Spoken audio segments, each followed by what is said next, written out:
going on, guys? Welcome back to Before the Whistle. I'm your host, Maddy, and if you're watching the video version, that might kind of give a giveaway to who my guest is for this episode, as I am wearing the shirt of my boss of Hard in the Paint Sports Media, Dave Grubb, who I'm really excited to have as my guest on this show today. He's the reason that I have this podcast in the first place, but he's also someone that's really taught me how to find my voice in this industry, really without perhaps him being kind of aware of it as time went on. Dave was someone that I had met on Twitter coming out of, I believe, the pandemic. Much like I've made a lot of connections in this industry, we had a mutual friend in Ross Jackson, and that really kind of was the first tip off that this would be someone I was likely to get along with fairly well. I wasn't expecting us to be such kindred spirits, though, in the way that we approach our coverage of sports in such a storytelling way and really making it be more about everything that has to do with this game besides the X's and O's and all of that. We're both someone that are not afraid to speak our minds, and that can have to do with, deeper topics that there's time and place for that to kind of delve into. But I don't think I would feel as free to just have this football podcast not be specific to a team or a certain angle, and that being such a risk to take. Having kind of that feeling of freedom to do so really comes from my relationship with Dave.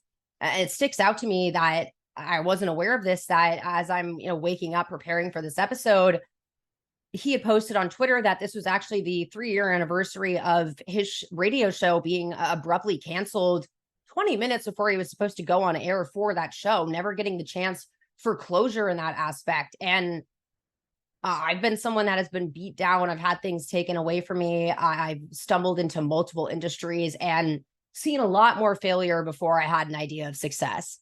And that's really something that I've always seen Dave as such a success story, but it just goes to show you that this industry is so cutthroat. It has really no rhyme or reason to the way that things go, but how are you able to kind of pull yourself up by your bootstraps and keep moving forward? And for, that unfortunate situation to have blossomed into having his own sports media company now, being able to give others a place to have their voice and have their dreams play out. I'm just so grateful to be a part of his next steps and his next journey. And again, just the timing of that really sticks out to me. So without further ado, I'm really excited about this interview. Dave is just, again, someone I've always connected with in this industry. When I've been on his show to talk about Saints stuff, it always just has felt like such more of a rich conversation than I'm used to talking about a specific team or coverage. And we talk a little about the Saints, but it's really just football itself and principles of good coaching and that relationship between a quarterback and a head coach, and just relationships between everyone in the game of football, and how much more important that is than the game planning and the X's and O's and everything that happens after the whistle. It's weird because this is a very strange week for me, because today being the 3rd-year anniversary of Hard in the Paint, the radio show being canceled, and this week was also the 2-year anniversary of me winning the 2021 Louisiana Sports Writer of the Year podcast award for Hard in the Paint, the podcast.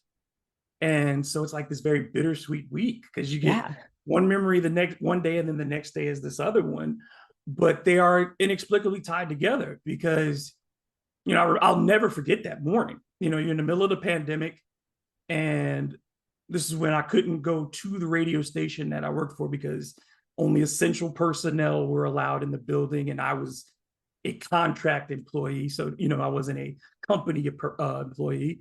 So I was filming, doing the show from my office, and I'm sitting down. I have my guests lined up. I'm ready to go.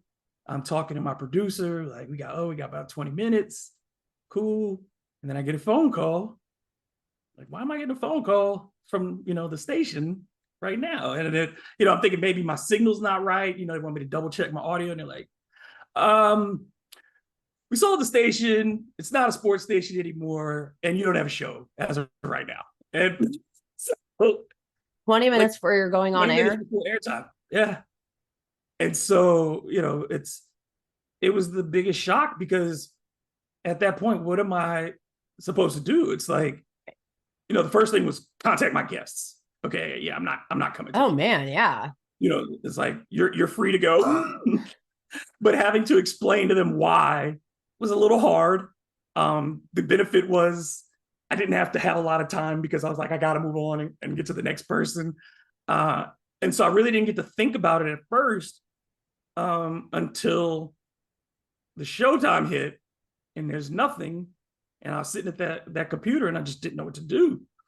I went home and for about an hour, I don't think I said much.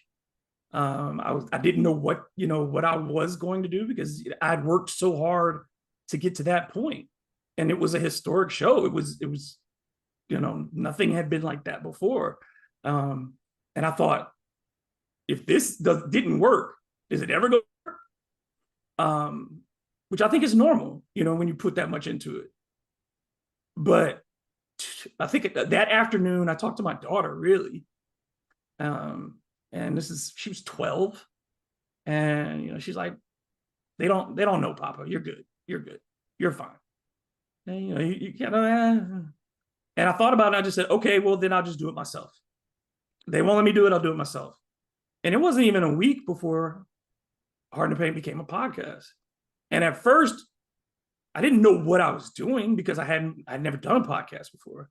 So I was doing it exactly like the radio show. I was doing 2 hours a day, 5 days a week for a podcast. That was killing me, but I didn't know any better. So for the first 4 months, that's what I did every day, 5 days a week, 2 hours podcasting, getting guests, all of that. But through that, I figured out, okay, I really still want to do this. How do I make it better? And I think that's what I've spent the last 3 years doing, just kind of refining and figuring out eventually what my purpose was in this industry and how I wanted to impact it. And the other part was I needed to find a way where nobody was going to be able to take my voice from me again. I can relate to that last part, except I totally blanked on the part that you just said right before that, which was where I was going to build off of.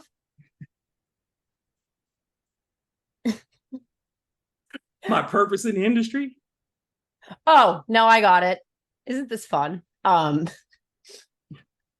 I mean, I am the same way as you, where I don't have a filter and I don't know how to not have a voice, especially after spending time in advocacy industry type things. So trying to kind of arbitrarily turn that off is just a no for me. But I get what you mean in that this podcast, I'm so used to doing radio over the last year and a half or so. And I think if you're just kind of a listener, you might think that it's kind of similar. You have your podcast for certain niche topics, but there is kind of a nuanced difference between putting together a radio show where it does kind of seem more colloquial and a podcast. I don't know if it's just me, but I feel like I need to be saying thoughtful, important things most of the time. And so there is kind of a mental switch there.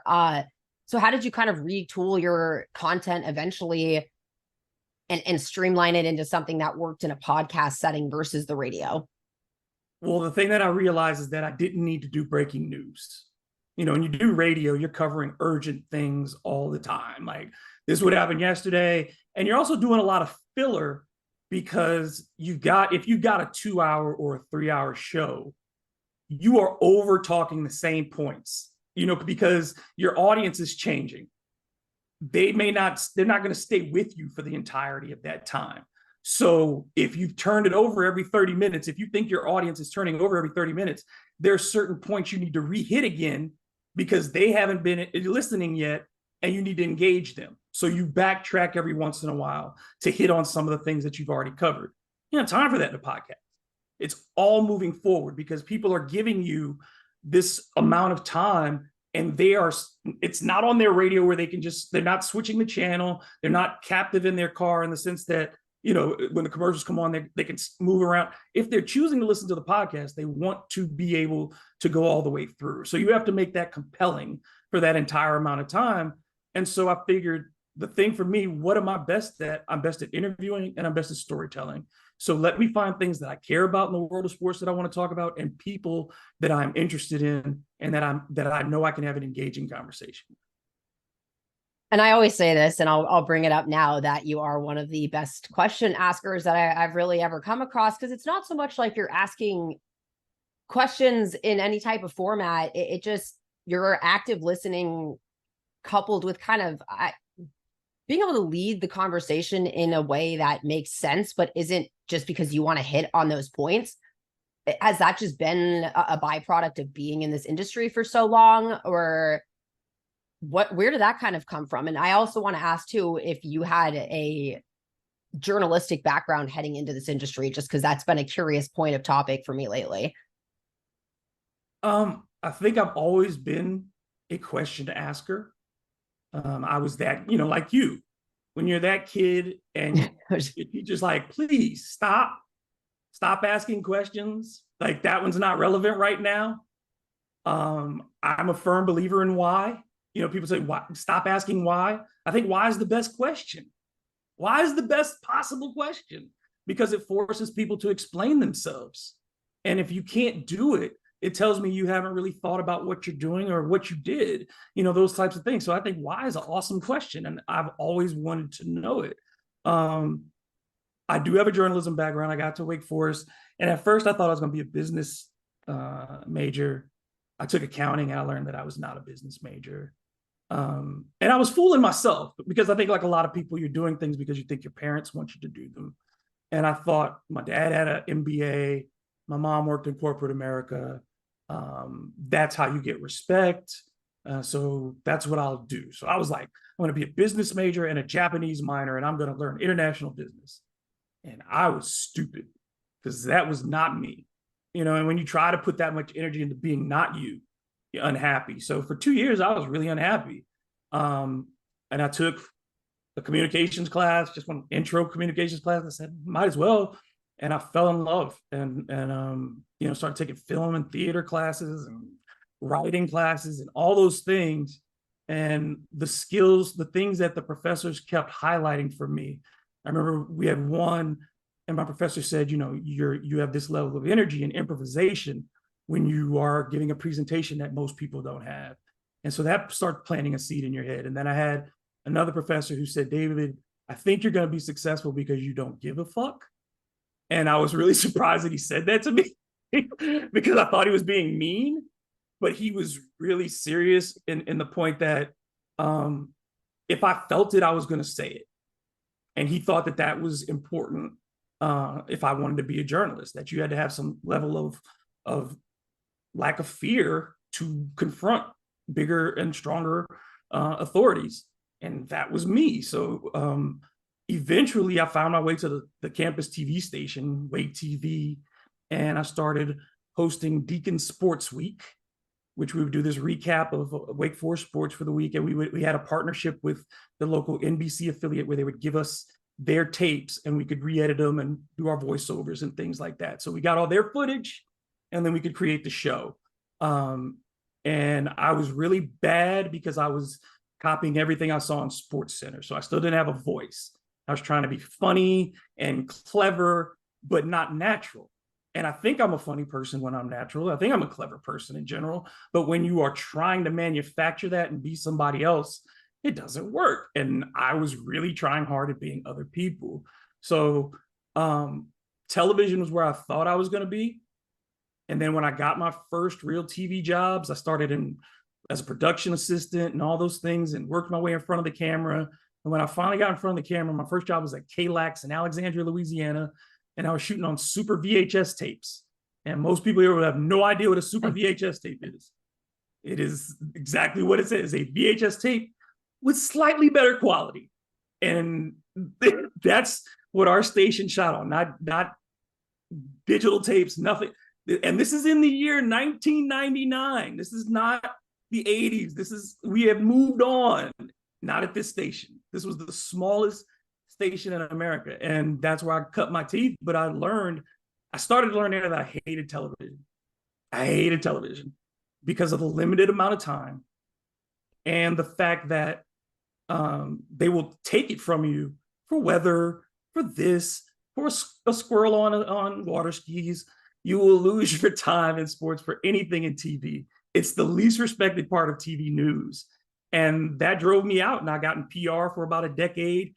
And while I was doing PR, I found my way back to sports, working on a college campus and just finding sports again through being the SID. I forget that you have all these different hats in this industry, but it's probably honestly so helpful from a media perspective to have actually spent time working on that side of the coin, just kind of getting that experience, being so close to Jason Corrier, our SID at Tulane. It's really given me a good kind of understanding of how that works on the other end, because I especially think, for fans and people that haven't gone through kind of like a credentialed media process, not really understanding how that relationship all works in the building. It's definitely been something I've just been learning on the fly, but has worked for me so far. And I'm blinking again, my Lord. Oh yeah. Is it basketball for you? Is it football? Is it just sports in general? Because I'm very much obviously a football person, as I'm wearing your shirt that has a basketball on it and you're wearing my shirt that has a football on it. But is that a tell here, or is it just sports as a whole for you? Basketball is my passion. Baseball is my first love. And football is the one that is the most complex to me in the terms of the layers of all the things that the moving parts that make that system go. So I love watching all of them. The best benefit I had early in my career was working in Massachusetts, because I got to see everything as far as sports go: lacrosse, hockey, field hockey, cross country. I mean, everything that you could cover, I covered it. And so I gained an appreciation for every type of competition, whether, like, I'm not one of those people who looks at a game and goes, that's dull, or this is that, because I'm looking at it for the competition. I'm looking at it for the athletes. I'm looking for the moments. So if you're watching competition, you can find those things in it. And I think that's what I was always drawn to are those parts of it. But basketball was my game, just because that's what inspired me first as a kid. Kareem Abdul-Jabbar was the first athlete that I kind of really identified with. And I don't know why, but it was just like, he was tall and I was tall. And, and you just like, when you're a kid, you look. Hey, I identify with number 10 soccer players just because they were the same number. It's that simple when you're a kid. And in baseball, it was Dave Winfield, because he was playing for the New York Yankees, and that was my dad's favorite team. And my dad happened to go to college at the same time that Dave Winfield was at Minnesota. So Dave Winfield became my favorite player. And so it just, those two things became really important to me. And I played those the most. I played football for 1 year, and coaches always wanted me to come back and play because I'm 6'3" and I have long arms. And they're like, you could have been a really good defensive end. Yeah. Nope. I have no desire to get hit. I have none at all, except if it's on the basketball court, laying a screen or something. I'm fine. Just don't want to get hit. It's not in me. And I think you have to be a certain way to play football, and I'm not that guy. You have to like contact if you're going to play on the line at that. I mean, it's quite literally your job is to go straight in, but I think that's kind of why I was drawn to football in a way, because I was somewhat of a violent player growing up, but that was more just for size purposes alone. But that's kind of why my dad and I had initially bonded over football. Was it is really such a rich discussion to me that, again, it's quite literally the crux of the name of my show, Before the Whistle, and that there is so much to me going on really before you even break down the game itself. But what you're saying before about like not wanting to cover breaking news and those kind of things, I'm so much the same way, because I have hosted 3-hour radio shows where the starting quarterback's health has gone 6 ways to Sunday over the entire thing, and it's just so frazzling. But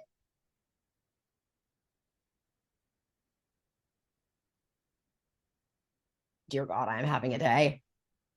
We're lost, man. What we're going to do is we're going to just take a little pause on the episode, and we're going to come back and say that we completely lost our train of thought. And sometimes that happens. And if we were on a radio show, we would have no do-overs. But because this is a podcast, we get the benefit of hindsight, and we're just going to keep on rolling with humor as we do best. But I was asking you about basketball and how that was your first love, why I enjoyed football, it being a violent sport, the defensive line thing, crashing into each other, and you not wanting to play it. In fairness, I did start this show with a full disclaimer of sometimes my brain will do this, but I'll just keep talking about football. I think the reason that I think the reason that we initially connected though is because I think that we're both willing to talk about things outside of the confines of the sport itself that deserve discussion, and neither of us are really that afraid of putting our feelings out there. And I think that's really why we connected in the first place.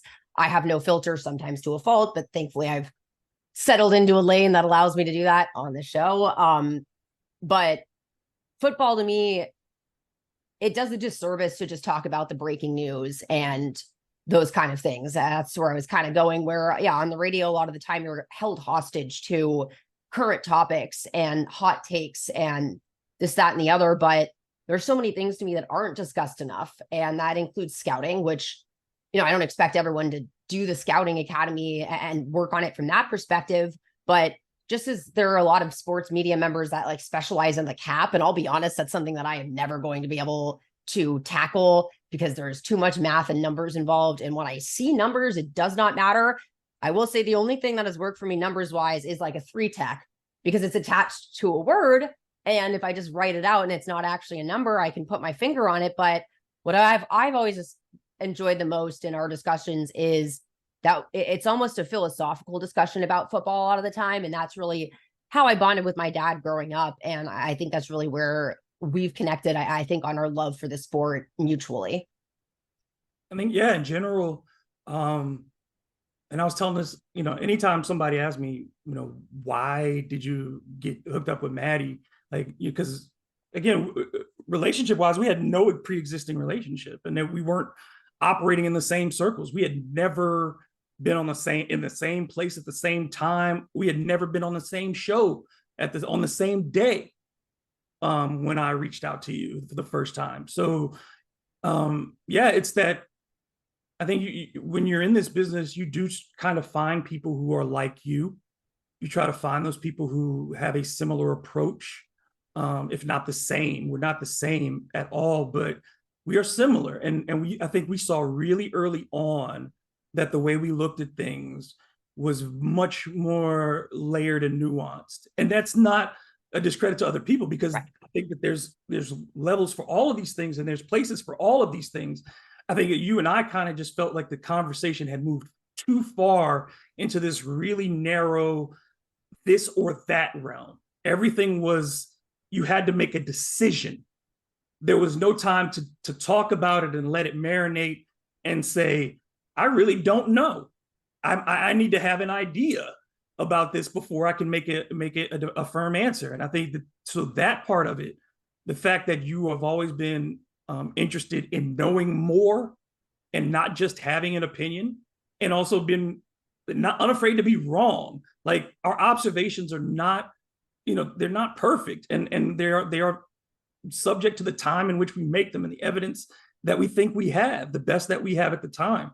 But you're not one to stand on your corner and fight for something that you ain't gonna win on. Like, once you're wrong, you're wrong. And a lot of sports people, we see like winning the fight is the most important thing in winning the argument, being the loudest, having the last word. And that's just not the most important thing to me. I agree. And I honestly do think that social media and Twitter, as good as it's been for sports media, I think that it's equally been a contributing factor to kind of fueling this hot take industry and just dogpiling on people when they're incorrect about something. And it's one thing if you're incorrect about something and it has a moral attachment to it, but to me, the draft is just the crux of, if you were looking for a social experiment on sports fans and people that cover the industry, how people react to the draft to me has just been such a wild phenomenon of people literally attaching their self-worth, it feels like at times, to these draft opinions. And I've always been someone that, even when I'm in arguments with friends, as a lot of the time I'll just say I'm sorry for the sake of just moving on with the argument, because I don't really care that much. unless it's something, again, that's like a core value of mine. I'm very disinterested in arguing for the sake of arguing. But I also do kind of feel like a lot of the time people think people are arguing about things, and it just turns out that they're actually having a rich discussion. But just seems like the way that, again, sports media has kind of gone towards, and I'm talking more on a national scale. I think local is just so different. And like you said, people that all have their specific niches, like, to me, beat writing is so essential to the industry, and it's just simply not a skill set that I'm even good at.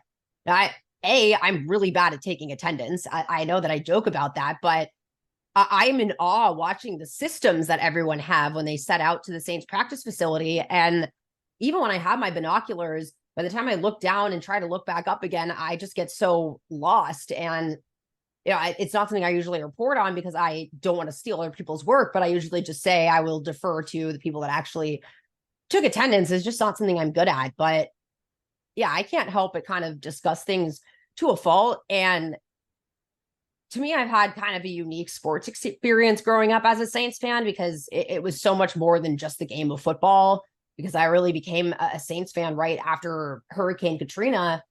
And that's kind of what started it for me. And I remember when the Saints started, they didn't end up going undefeated, but the Super Bowl year, I was kind of like, okay, I think I should pay attention and actually learn this game of football now. And that's, my dad had bought me my first copy of Take Your Eye Off the Ball. But where I'm kind of segueing this into is that I think as much as we talk about football and we can have these great conversations about the actual team itself, the reason that I kind of started this coaching series was in that conversation with you of talking about it, and just how much conversation there is to be had about all of these head coaches that I don't think people really ever talk about unless they're on the hot seat of getting fired or it's their first season. We're all overanalyzing them. But like, why are we not paying more attention to Bill Belichick on honestly a daily basis, and just kind of learning from all of these different sources of insight around the league? To me, it's just such a rich, untapped thing that people haven't really gone over.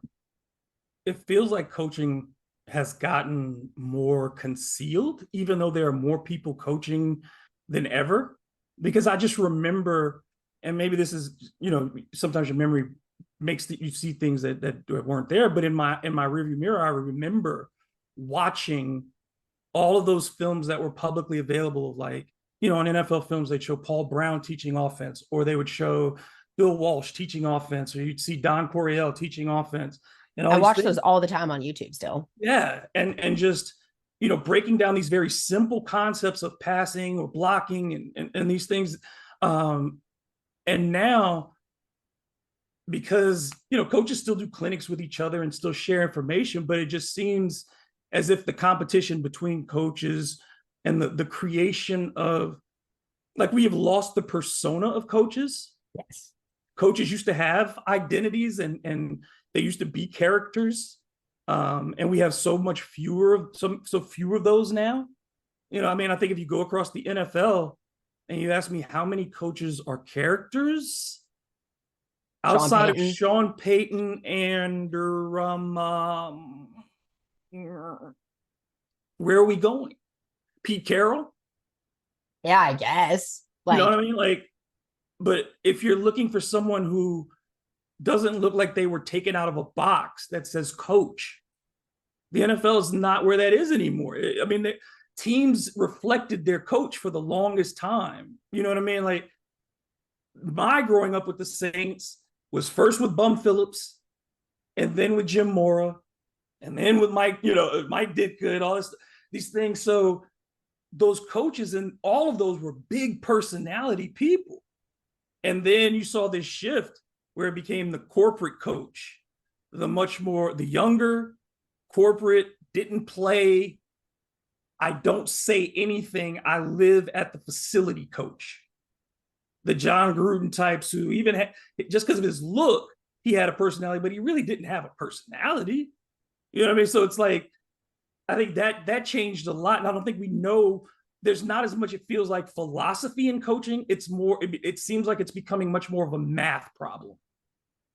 Yeah, you hear all this talk about analytics all the time, and I get that they're important. And I actually, like, talking with Willie Fritz when I had told him I had an interest in coaching, and he actually kind of explained analytics to me in a lot better way And it has a lot more to do with film than I think the word really provides justice to. But I also think, with PFF and everything, it's like that's where the conversation has kind of centered around, like you said, is all these stats and all of these new metrics that like websites are trying to create to differentiate themselves. Whereas I don't think the coaches are necessarily putting all that kind of into their playbook, but I agree that just the loss of personality has really become this thing. And what you said about like the availability of those coaching clinics, that's really kind of why I sought out the scouting academy. Was I felt like my learning in this industry had kind of halted. And I felt like I used to have this ability to just learn from all of these coaches and quite honestly quarterbacks. Like I'll get there in a second. I think that there are a lot of technically really skilled quarterbacks in the NFL right now, but for some reason the pedigree just doesn't feel the same as it did when I was growing up with Peyton Manning, Tom Brady, Drew Brees, Aaron Rodgers, even Ben Roethlisberger. Like it's just those guys in their prime. Maybe it's that the style of quarterback has changed, and you can, not to say that there aren't cerebral quarterbacks out there, but before it was like we'd all laugh at them running down the field like Daniel Jones did, because I mean, he's actually probably more limber than I gave him credit for, but those were all kind of lunky, non-athletic guys that all had to make it happen in the air. But I also think that that's kind of the chicken or the egg thing with the coaches, because I don't know. Like I know Sean McVay has won 2 Super Bowls and he's probably one of the better newer coaches, but I don't know anything about him. Whereas kind of what inspired this was we were talking about Dan Campbell, and he's someone to me that if you want to talk about personality and an identity, he showed up with one. And I felt like everyone mischaracterized really, again, his kind of, oh, we're going to bite off kneecaps thing. Because if you went and read even stuff from when he was the interim coach for the Miami Dolphins, Bill Belichick immediately said, he made things a lot simpler and allowed guys to become good at what they were able to become good at without having to worry about 16 different, offensive game plans. But the players all said, like, we would run through a wall for this guy. And that was before hearing all these comments. But to me, it was all kind of layered in this identity that he identified with the city of Detroit. And he says how much Sean Payton had an influence on his career. It's hard for me to ignore. Yes, there was no tragedy in Detroit, but a city that's gone through a lot of adversity and continues to kind of get back up, that really felt like it was almost kind of a weird parallel of that same feeling that Saints fans kind of feel tied to their team. But I just think that he, to me, is the hope that we have in kind of turning around this weird train of coaching. Yeah, because I mean, now the coaches, I don't think you ever want to get to the point again where, it's like college where the coaches are star, the players are the secondary thought. You want all of them to be prominent, but it just doesn't feel the same. And I think the NFL, I think that's the owners, a big condition on them is that owners, as they became more corporate and you have fewer football people, football families owning teams, and these are people who are business people, then what do? They mitigate risk. And by mitigating risk, you do what everybody else is doing. So that's why you see everybody run the same offenses. You see everybody run the same defenses, pretty much, by and large. And the teams that innovate are the ones that get somewhere different. I think that part of it, that there aren't nearly as many people. That's the worst. To me, that's the worst thing that's happened to sports in the last 30 years is that corporations pushed all of the family owners out for the sake of sports becoming about owning a team became about status. Whereas before owning a team was about owning the team. You had entire generations of owners where their identity was wrapped up in, I own this team. Larry Ellison does not care. If the Warriors stop playing tomorrow, he still owns Oracle and he's still a billionaire. He doesn't care. It mattered to Tom Benson in that regard. He's a New Orleans guy. It mattered to keep the team here. It mattered to Al Davis. It mattered to those kinds of owners. And now with companies buying football teams and the families dying out, they're not nearly as interested in hiring a general manager who's got a personality or wants to set a tone. Like, how fast are you going to get us to the playoffs? And the safest, fastest, cheapest way to get us there. It is. It's this instant gratification thing that we've kind of fallen into. And to me, it really coincides with this free agent quarterback frenzy of these last few seasons where it's just kind of expected, oh, okay, we'll just go get a better quarterback then on the market. Like, I think it was Parcells that said, you don't just have 1-800 get a quarterback kind of thing, but it kind of has. And I think all these coaches end up getting shorter leashes as a result. And like you said, I think focus so hard on trying to just win on paper that even if it's anything, it's really just a flash in the pan. And I don't know. The Saints won a Super Bowl. And so being a Saints fan growing up, I'm not going to be hypocritical about this to an extent, but how valuable is a Super Bowl win for everything to fall down afterwards? Like, I just kind of look at the Rams and the Buccaneers and what they've been kind of going through after making that push for that quarterback. And yeah, I know that Matt Stafford's probably coming back, but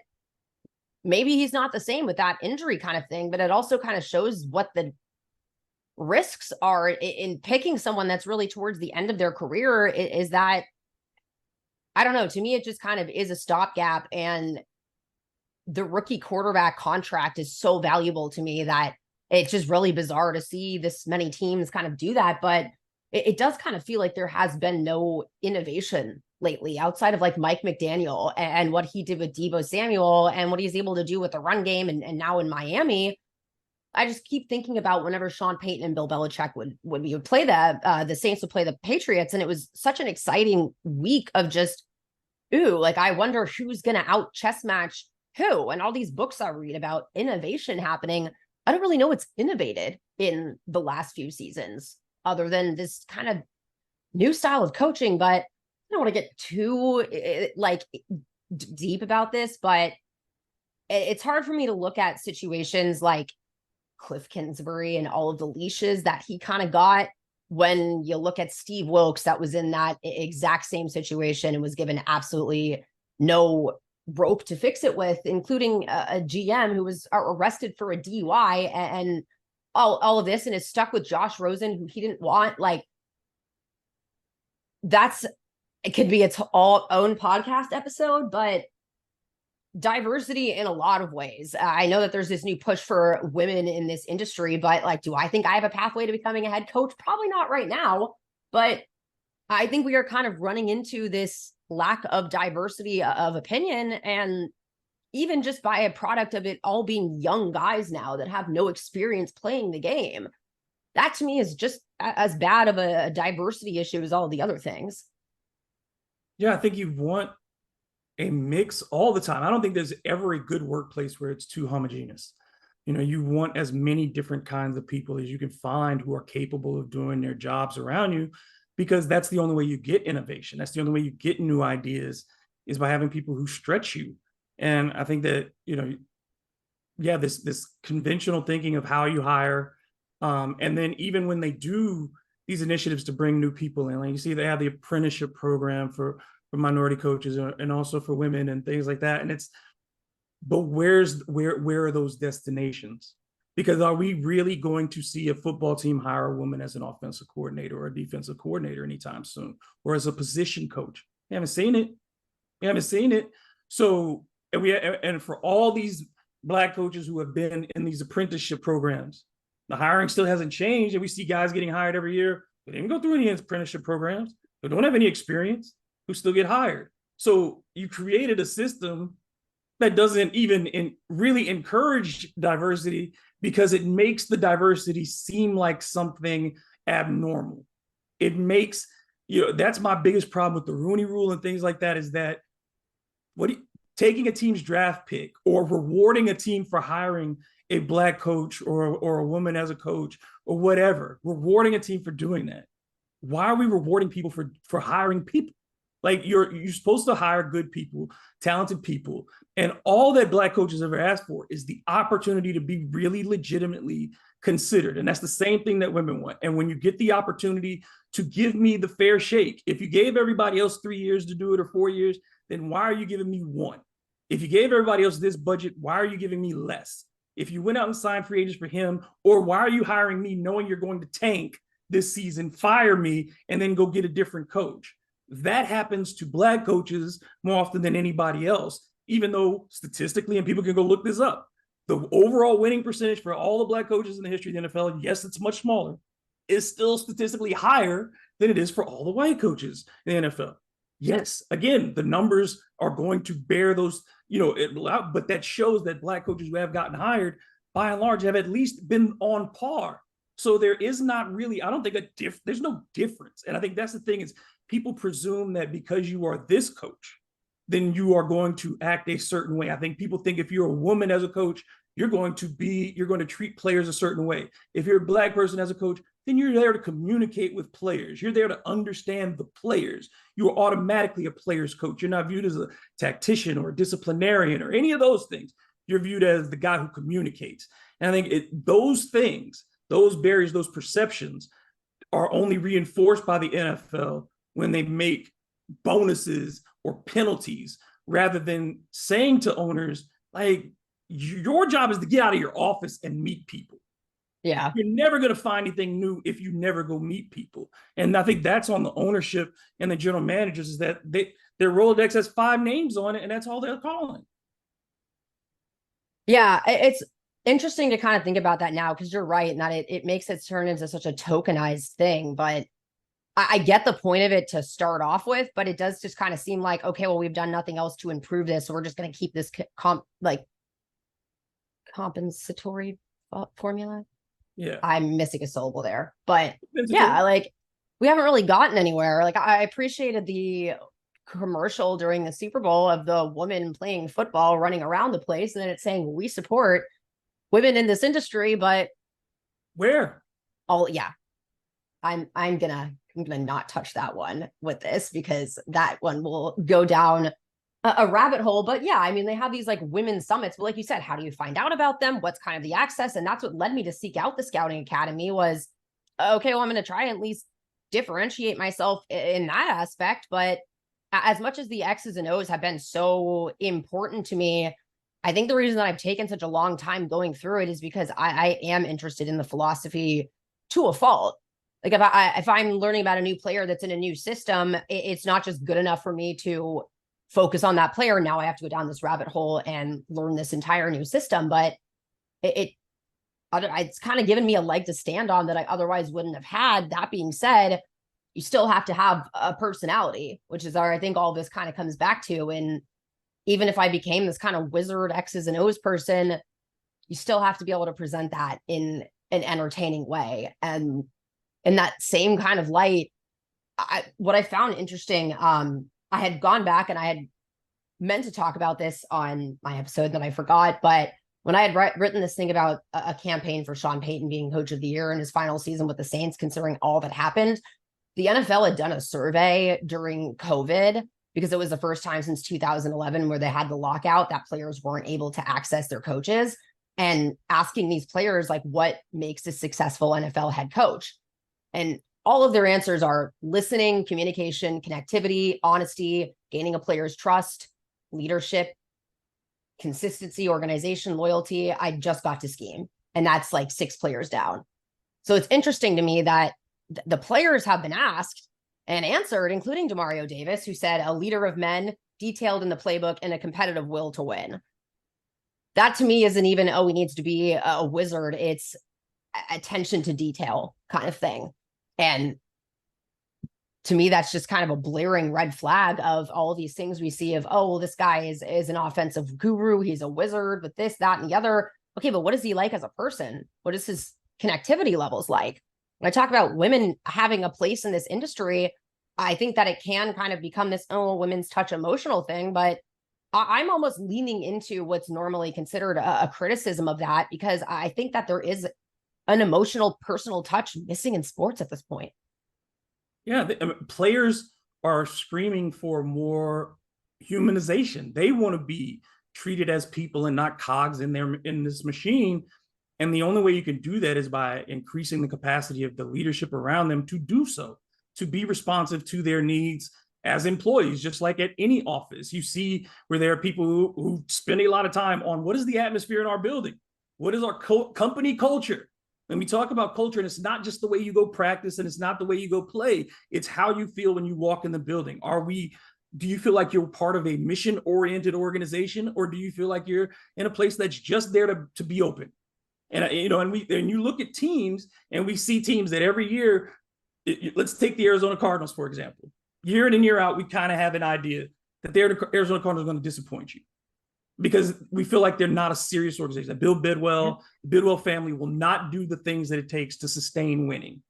So when you walk in that building, when they did the player surveys, well, we got to pay for our Wi-Fi, and we got to do, those are all those types of things that impact the culture for those players. And I think that that's what they want. Leadership is not about, great leaders. We don't remember them for the specific one play or innovation. Like, everybody's going to look at Sean Payton for the ambush onside kick. Yeah. That's not strategy as far as like some great, that's balls as we go, it's just balls in the moment. And that's where those coaches come from. That's why, to me, when people talk to me about great coaches, and I say, I love Bill Parcells, even though Bill Parcells only has the 2 Super Bowls compared to a lot of other coaches, everywhere he went, he won. Everywhere. He changed it quick. He made it work. And there's not necessarily a play style that I associate, but there are principles. Yes. Same with Bill Walsh. There are principles that I associate.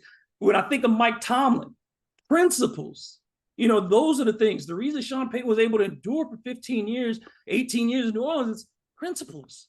So I think that those things, those are the things that really make coaches last. That's how you get a 10, 15, 20-year career in the NFL, is because those things transfer from place to place. And why a guy like Urban Meyer wouldn't work is because he doesn't have principles. No, he doesn't have a human connection to save his life either. But he's right, and the women at Applebee's, but that's. But I like, when I would read, I remember reading Sean Payton's autobiography, and then I was like, oh, I think I need to read Bill Parcells' biography now, because I need to understand kind of this train of thought. But in prepping for my Dan Campbell show, there's kind of that tie too, because he played for Bill Parcells and said that he learned all of these things from him about attention to detail and creating the kind of the art of chaos thing, which, like the baseball bat thing and the mouse traps in the locker, and bringing, the away stuff.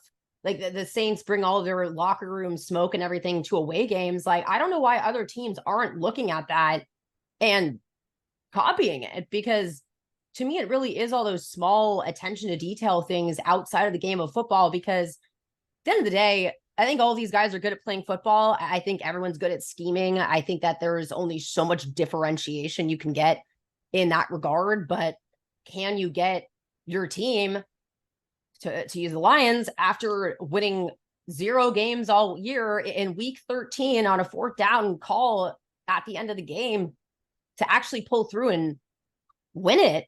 To me, that's more valuable than going to the playoffs that year, because just of knowing where they kind of came from. And to your point about only winning 2 Super Bowls, I don't know if it used to be like this. I know there were some years where there were a lot of Super Bowls in a row, but the Patriots have really distorted, I think, the modern day norm success of, okay, well, you only have 1 Super Bowl, but there are teams that have never won a Super Bowl. There are teams that haven't won a Super Bowl in the last 15 years. So why is it better that a team 40 years ago won a Super Bowl compared to one now, kind of thing? But there is, to me, just kind of this issue with there only being 1 grand prize kind of thing, that it makes everything else seem like a failure. But there's so much involved, including so much luck in getting to and winning the Super Bowl, and with all the tiebreakers, and maybe you're playing a game in the snow. I think that should stop being a thing always. But, it's just kind of comes down to that. Or your quarterback gets hurt right before the 49ers. How are they supposed to really kind of take away from that season that should have been lost, wasn't, and then that game just kind of got stolen from them due to really unfortunate injury circumstance? Imagine guys like Fred Warner and George Kittle, who worked their tails off all season and had to resign to the fact that they can't do anything about this. But to me, Kyle Shanahan is so grossly underrated as a coach. Maybe it's because he hasn't won a Super Bowl and 49ers fans really want more of them. But what he has been able to do with so many different quarterbacks at this point, all of the injuries over there, he kind of reminds me of Sean Payton in the sense of chaos not really bothering him whatsoever. But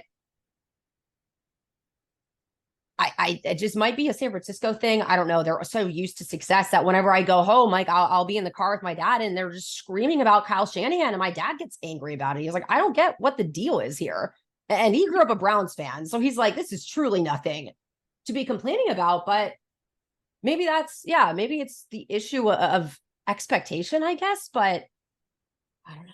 I mean, San Francisco drove George Seifert out, and kicked Joe Montana out at the end of the day. And, it wasn't good enough. That becomes the thing. And especially when you get as close as San Francisco's gotten the last couple of years, I think that's really hard. And then you add on top of that for Shanahan, you go back to Atlanta with the 28-3, and then you lose in the Super Bowl when you had the lead against Kansas City. And then you just, for some reason, again, I think it'll always be, why did you keep throwing the ball when you were having so much success in the playoffs, not throwing the ball? And you decide to throw it 25 times against the Chiefs. Why? But yeah, I think, we get caught up in that so much in just the reward and not the destination and not the journey. And yeah, there's only one Super Bowl champion, but that doesn't mean every other season is a failure. And like you said, for the Lions last year, no, they didn't make the playoffs, but they were there. They were right there. And I didn't expect them to be there. And I've been rooting for the Lions since 1975. And look, this is the sadness of my life. I left Michigan in 1979. That's when my family moved to Louisiana. The 78 season, the Lions went 1-15. The 79 season, the Saints, we get there, the Saints go 7-9. We thought they were going to be good. 1980, they go 1-15. So that's what I moved into. So my life has been watching the Lions and the Saints. So yeah, my expectations of football were very skewed as a kid. Hoping for 8 wins was my benchmark. So to me, yeah, you do have to understand which seasons are good and which you have to kind of have to do that NFL films thing, at the end of the season where they can make a 3-13 season sound like you were just about to win the Super Bowl. It's like, that was the greatest 3-13 I've ever seen, in 30 minutes. It was great. But I think that's a good thing for fans sometimes, is to go back and review it and realize everything, sometimes bad seasons record-wise are not as bad as you thought. And sometimes good seasons record-wise were not as good as you remember. Oh, yeah, without question. It's like you said, 3-13-1, I think was what it was. That's objectively not a good season. But what stuck out to me was Dan Campbell made people believers again in Detroit. And since I've been alive, I don't remember anyone believing much in Detroit. The Megatron years with it was Calvin Johnson. That was the name I was blanking on. And Matt Stafford. We still didn't. Bleeding, yes. There was hope that he would score points. Calvin. We couldn't believe in wins. We never got a playoff win. But it just, for him to come in, and it was probably one of the least attractive jobs. And for him to say, I asked my agent, I want to be put down in front of this owner and everything. But again, if they had won those games at the beginning of the season and then lost out, that would probably be perceived a lot differently. But I think, again, it was the mental toughness of they've gone 0-8 at this point, yet they're still talking about how Dan Campbell is building a culture with 0 wins. That should have gotten way more attention than it did. And then again, for that to come in week 13, and the first thing Jared Goff did was run straight to Dan Campbell for, again, all of the joking about the busting the kneecaps. That embrace, to me, said it all, because I don't think that was either of those guys' first choice going into that season, but it did not matter. And then I just think of the way that they went about the draft this year. I think that is going to be such a fascinating thing to look back on, because it's almost kind of like the Rams strategy of just ignoring the draft. I feel like the Lions were just like, okay, we're going to do what we want to do during this draft. And it's not remotely the way that other people are going about this.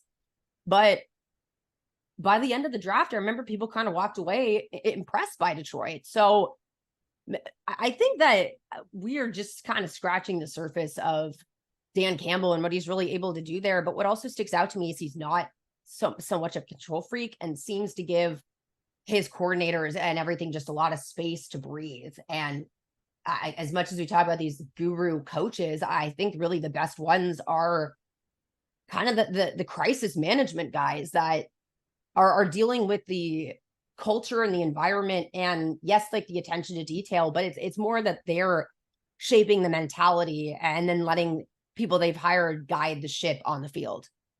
Yeah, I think people try to view head coach as CEO. The head coach is not the CEO, he's more like the manager. Because the manager's in the building. You know what I mean? Like the CEO is not there. But you're the manager of the store or the restaurant, whatever. You're there, and you've got assistant managers, and you've got floor. When I was a waiter, you had head waiters, and you got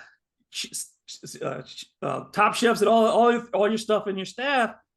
But the manager's everywhere, and the tone for that night is set by the manager, and everybody knows what it's like wherever you are. If you've had a crap job or even a good job, different managers give you different vibes. And when you have one that's engaged with you, who understands your individual purpose as part of the whole team collective in what we're all doing, because I think human beings by nature want to feel that they are a part of something, that they are not dispensable. And a good manager communicates to you your value, why I need you, even in, hey, I know your job is emptying the trash cans, but I need you to empty those trash cans, and nobody empties them like you. That's management. And that's what coaches do. They keep that 53rd guy engaged just as much as a starting quarterback. And Sean Payton was exceptional at that. Dan Campbell, the guys who last, the coaches who last in this league, you hear stories from the guys at the bottom of the roster. Those are the ones who 10 years later, the guys you barely played, and they still talk about their experiences. That's a good team. Kind of reminds me too of all the receivers that just talk about Drew Brees over the years, where they're like, I had no career until he really brought me along. But it just obviously Steve Gleason holds such a greater importance in so many ways, but at the end of the day, is a scrappy, undersized guy, but seemed to have a knack for special teams. And that's something I've also learned in the scouting academy too, is that there's a reason that we grade players that aren't Aaron Donald and JJ Watt, because there's no benefit in looking at the elite people and saying, okay, well, yeah, they're the prime example of everything you can do well. What you have to really learn is the value of guys that aren't at the top of the roster, because you have to fill out your roster.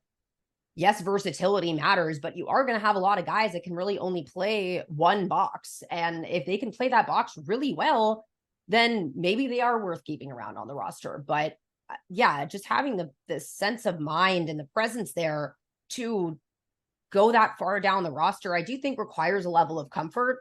And I get that, again, that falls into this kind of trap of the instant gratification thing, but I don't know what the fix is. I'm going to be curious to see how everything goes this season, because now we have Aaron Rodgers with the Jets, and we're going to try out this experiment of switching teams one more time. But it seems like it's really one of the first seasons that I have absolutely no idea who is going to be at the top of the food chain, other than probably the obvious of the Chiefs and whatnot. But I am going to kind of almost be following along with these coaching journeys this season, because, how does Nick Sirianni respond to what he was able to pull off and then losing that Super Bowl and kind of getting around at it? Why aren't we talking about Andy Reid more, who at this point not only keeps winning Super Bowls, but like jumped the Saints for Patrick Mahomes and seemed to continue to build just a great offense around him. The Saints take a lot of his defensive linemen because he drafts kind of similar prototype type thing.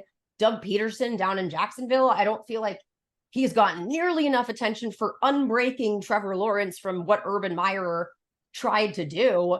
We just talk about these younger guys. It's like this weird age bias thing where, again, we're going to talk about the best coaches in the league right now. To me, they're all much on the other end of the spectrum, getting the magazines that my mom is starting to get in the mail, if you know what I mean.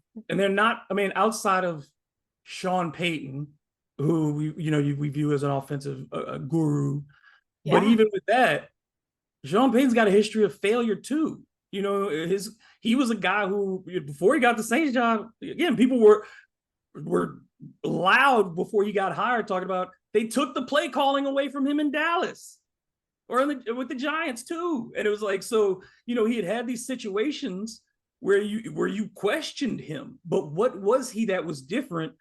Again, you talk about similar situations with Dan Campbell, you talk about with all these other coaches. What did they say? I want that challenge. I want that challenge. And they went to those places specifically, not just to be a head coach, because those opportunities probably existed somewhere else, but specifically at certain times, coaches have taken on those challenges and said, I can make an imprint here. I have the ability to do so and build something special. And what you see, again, like you said, Sean Payton is not somebody who we view as somebody who's heavy-handed with his assistants, that he let them do their jobs. You view the same way if we're talking about Mike Tomlin. We would say the same about Shanahan. You'd say the same about any of these coaches that we've gone through over the course of time, even Parcells and Belichick's relationship. And you could say Parcells the ultimate control and Belichick's the ultimate control freak, but even they could decide, Bill, that's yours. This is mine, but I'm the head coach. And when I have to make the call, I make the call and you respect it. And it's that simple. So I think that you have to have that kind of weight to it.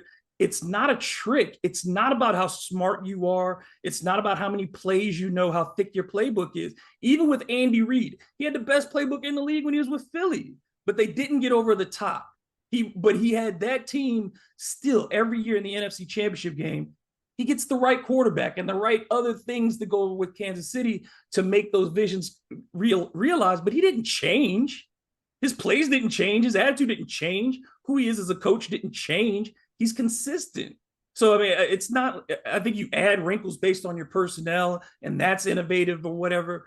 But Andy Reid, it's his management every day that makes Travis Kelce say, I know I could get money somewhere else, but I like playing in Kansas City. I was going to say, I think it just speaks to a lot of the time there's such thing as good fits and bad fits. And I think what's more important and my kind of takeaway from that, especially thinking about Dan Campbell really being the first disciple that I think has actually trickled the coaching tree of both Sean Payton and Bill Belichick, if I'm being honest, not that he is related to him, but in the same sense that you would assume that Bill Belichick would just be churning out these guys. But I think what's ending up happening is that they're all trying to be Bill Belichick 2.0.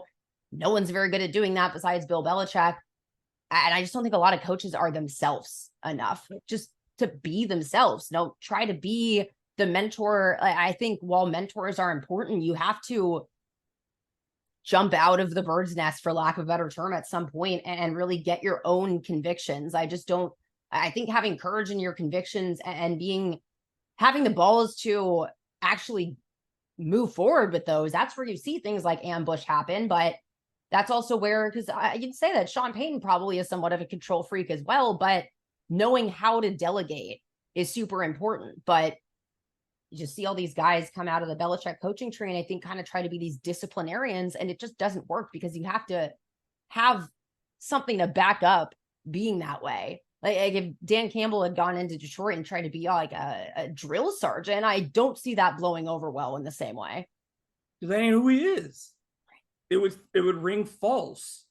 And I think, in anything, people smell false. And, that's the problem with coaches that don't last most often, is that you see it, whether it's Bobby Petrino, who had all the requisite intellectual skills to be an NFL head coach, but had none of the personal skills, the inability to communicate a vision with people and to connect with them because you think you're better than they are. You think that the position itself makes you above them or in some way separated from them. And I think those are those types of things. Ultimately, this is about human beings. These are human beings doing jobs.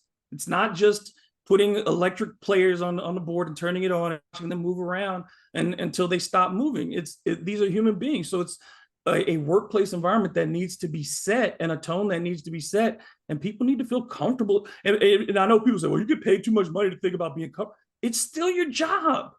It's your job. And I need to come into a place where mentally, physically, I feel like you're doing everything to put me in position to win. And I'm willing now to do everything I can to put this team in position to win. If you don't give me what I need, how can I give you what you need? I don't get the whole, like, they're too rich to complain about having problems. I understand that they have different problems than we do, but it's the same toxic kind of environment. And there's a reason they get paid so much money. Here we are all again talking about them. There's 900 podcasts being recorded at the same time. There's so many, like, there's a reason that they're paid what they're paid, but that doesn't mean that they should have to put up with verbal abuse or being kicked by a coach or anything like that. I don't care how much money they're making. That to me has absolutely nothing to do with a healthy workplace environment. And that has to do with the coaching staff, your teammates around you, just the culture and environment. And as much as I don't like Aaron Rodgers, I think he really hit it on the head where he said this is a business, but it's a business of people. And I think that's what everyone usually forgets. Now, I think that Aaron forgets that he's not the only person. Oh, I was about to say, I think his perception of what that statement means has less to do with the point I'm trying to make, but just the actual phrasing itself. I do think that, like, again, even when we're talking about quarterbacks getting pushed out of somewhere and people are like, well, it's just like, okay, these are people that care about their jobs, care about their success, maybe had a dream of retiring in the same place that they were in, weren't given enough notice, and now don't trust their front office and have to kind of move forward with that. That's really difficult to kind of get past to me. And you just think about, this is a lighter version, but I think about when a player's like wife goes into labor in the middle of a game. I'm like, how is that not on their mind kind of that whole game? And how do we not expect these things to affect them? Because I think if we're all being honest with ourselves, there are certain things that you can push past and get through. I think we all have had those moments where we know there's no possible way to just grin and bear it. And so you either have to be honest about that or remove yourselves. But professional football players don't have the luxury of taking a breather. And neither do head coaches, to be fair. So I think that just, again, a lot of perspective is left out. But that's just why I'm grateful that I found similar minded people to just be able to bring these things to light. If nothing else, just I think talking about things that someone might not have thought about it that way sometimes helps the conversation move in the right direction. Yeah, I think it as we get past the old perception of the tyrannical head coach who had all the power and, you know, whatever they said, however they said it was okay. We needed to get past that. And we've done that. But at the same time, yeah, we still have to remember that, you know, sports relies on the emotion and the connectivity of the fans and the players and all these things together. And when we corporatize that too much and try to decide that there's a formula, that there is a formula for success, that's when you try to make somebody else's formula to work. It never does. You know, like the Saints recipe, you could not have, who says go sign this quarterback that was injured in San Diego, grab a coach who didn't have play calling duties, bring these people together off the scrap heap into some of these situations, and they're going to get to the NFC Championship game in the first year.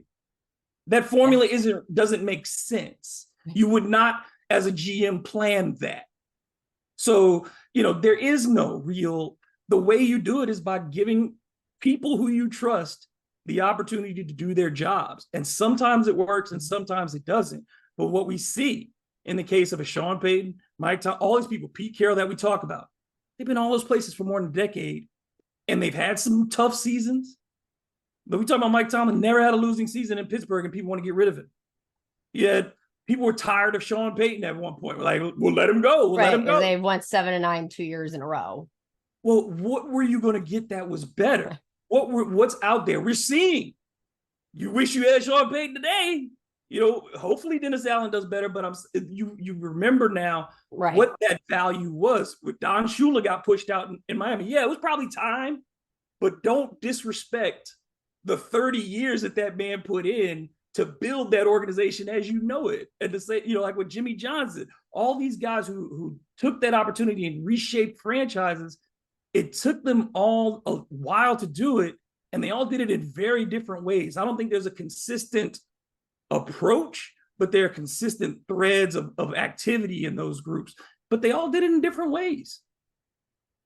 I agree. The only thing I would say would be the common thread to me is just absurd attention to detail and just really, I think, individualization of opponent game planning and not viewing it all as one similar canvas. But like you said, other than that, it is really so different, which I think speaks to our point of, I don't think there's a correct way to go about this other than being yourself, being firm in your convictions, and being, I think, willing to fail if that doesn't work.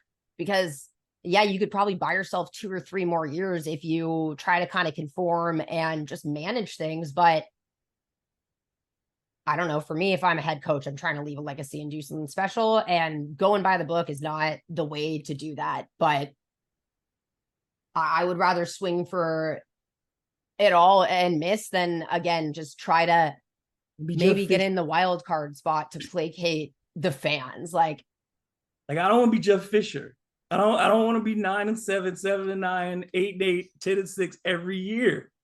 You know, like that shows that you're to me, that means you're playing it really close to the vest. Yeah.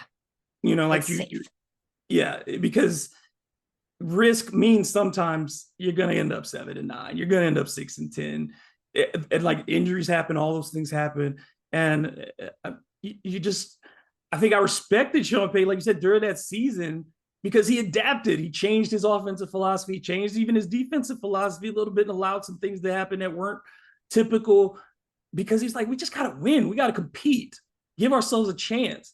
And I think that's putting your ego aside, because he could have said, I want to throw it 35 times a game. That's what I do. He's not June Jones. You know what I'm saying? Like, he's not Miles Davis. He decide Sean Payton could adapt. And that's the other consistent thing, adaptability, because the only thing that's constant is change. It's change.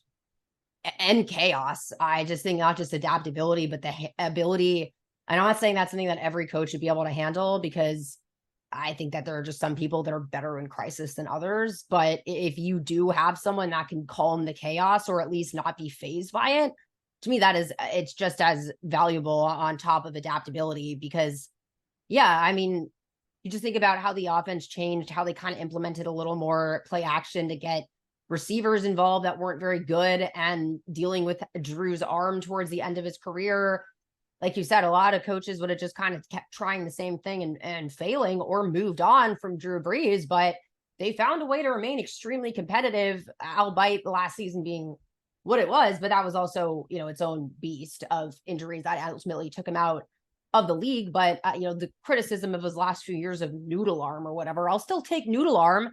Taking someone to the playoffs of the championship game in those 2 seasons back to back prior to that, and I think they lost to the Vikings the year after that. They were continuously making the postseason by adapting, like you said, and that applied to other positions. I think quarterback in the offense is the most important. But again, the reason that I had put him up for that Coach of the Year campaign was because the fact that the Saints were 1 game away from the playoffs the year after losing Drew Brees, having to cycle through 4 quarterbacks, not having their kicker, having to cycle through kickers that can't make a 20-yard field goal, losing multiple games by missed field goals. One by missed extra point. And then the failed 2-point conversions all year. It was like it was like a satire of everything that could go wrong during a football season. But the Saints never seemed to panic. And that's where, again, I go back to kind of that crisis management thing. But that, to me, was just the quintessential. I'm going to go out on a limb here and say that the head coach is more important than the quarterback. Oh, that might. I mean, look, this is what we do know in the NFL. And you talked about this earlier about young quarterbacks. And this is why I never get really excited when old quarterbacks move on somewhere, because the Peyton Manning and Tom Brady thing is exceptionally rare. And we have to also remember the fact that those defenses did most of the heavy lifting for those 2 championships. Yeah. It was not the quarterbacks in either one of those cases. But we know in the NFL, the best time to win with a quarterback is before they turn 30. Once they turn 30, they get really expensive, and it's a lot harder to keep the pieces around them. Drew Brees won his championship, age 29, right? 29. Like most quarterbacks, Aaron Rodgers won his first Super Bowl before he turned 30. His only Super Bowl before he turned 30. Brett Favre won his only Super Bowl before he turned 30. It's rare for teams to be able to afford a 35, 40, $50 million quarterback and have a competitive team. So coaches know, and that's why the coach is so important, because the quarterback is not at his best before he's 30. And none of us would say the best season of Drew Brees' career was his Super Bowl season. None of us would say that.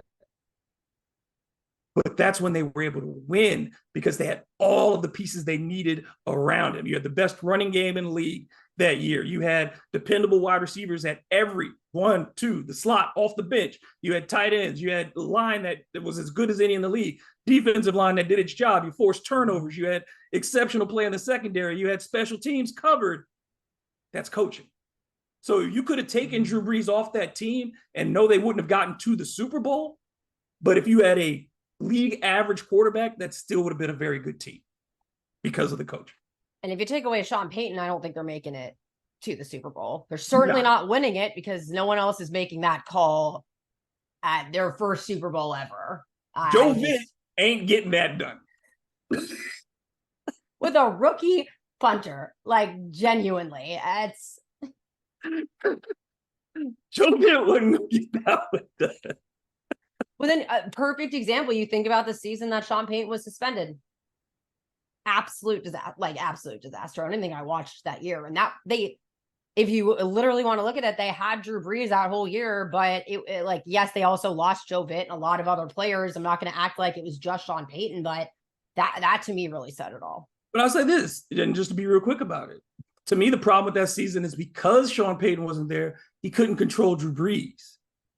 Because the Brees was able to lean into his bad instincts at certain times where he threw a lot of picks that year. And there were games that they let teams back in because he refused sometimes to hand that ball off, because Drew was like, I trust me. Where Sean might have said, hey, give it to Pierre Thomas, give it to somebody. Because that game, Carolina, Pierre Thomas had 100 yards in the first half and had 3 carries in the second. Those were the kinds of things that happened that year. And that's, again, when you look to the sideline and you know that guy has absolute responsibility and you trust his decisions, whether they're going to fail or succeed, he's going to be accountable for them and live by them, not throw you under the bus, all those things, that matters. It's actually, just to talking about this, kind of closing, it actually makes me think a little more too about Dennis Allen and Derek Carr and how much that familiarity prior to this really, I think, is important here. Because if they had gotten quite literally any other quarterback on the market, there's no personal connection there. And I think Derek Carr doesn't have an issue with accountability or anything like that. But like you said, even Drew Brees, and I think it's the same way that we saw Tom Brady try to throw 300 times against the Saints at one time, because they're just so hyper competitive and want, if I'm going to lose this game, I'm going to lose this game kind of thing, and wanting to make up for those interceptions. But I think having someone that you're not going to take it personally, you have a relationship with them, but that can call you out on the sideline if you're starting to get a little out of control. I'll be very kind of curious to see if this kind of familiarity with his quarterback, because in fairness, I don't really think Dennis Allen's first choice at quarterback was Jameis Winston or Andy Dalton whatsoever. So in taking a step back from that, that's really the relationship I'm more curious about, to be honest with you, than Derek Carr and Michael Thomas. And I think that's what the team is going to be looking to. They say, you've got your guy. You've done what you wanted now with the offense. These are your people, you and Pete. These are your people. So I think now, Dennis Allen last year got to get to that period where the defense knew him and trusted him. Now he's got to win over the other side of the ball and the rest of the team that they believe that he's got to take a couple more risks. Because I think that they were, again, his inability to go for it on 4th and 1, not really going for 2-point conversions or anything like that. I think that's when you're trying, that's the experience of what happened with the Raiders, that you might get fired in the middle of the week because you lost the game. that happens with the Raiders. The Saints were never going to do that. And I think he needs to trust himself a bit more now and go with the security of, if I lose the job, again, if you're going to lose the job, don't lose it being scared. Yeah. Don't lose it calling other people's plays. Don't lose it trying to be Sean Payton, Vince Lombardi, or whoever. Be Dennis Allen, figure out who that is, and ride that till the wheels fall off.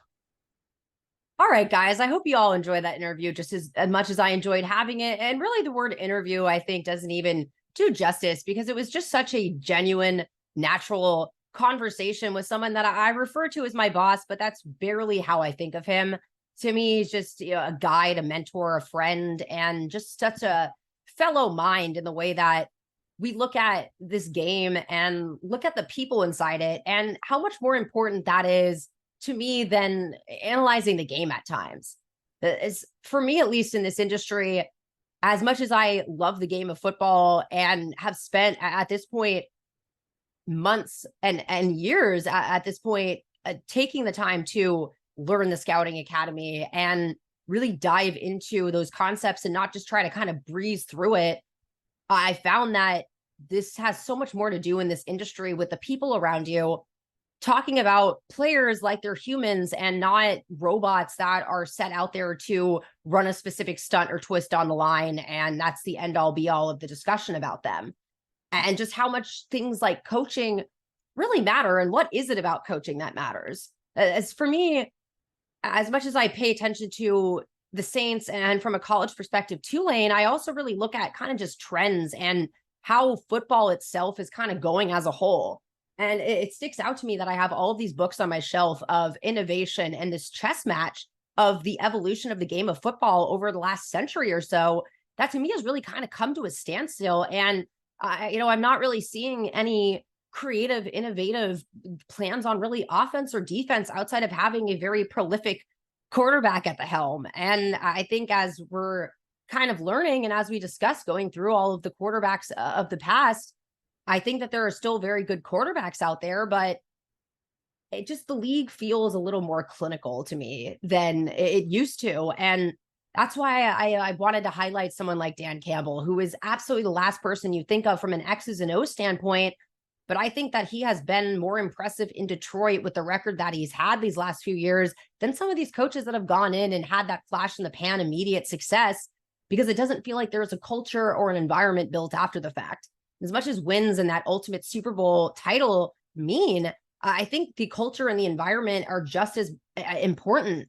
You talk about building a program in culture in college, you're building a culture really in the pros, and something that is going to withstand head coach turnover, quarterback turnover, a lot of personnel turnover, and position group coaches.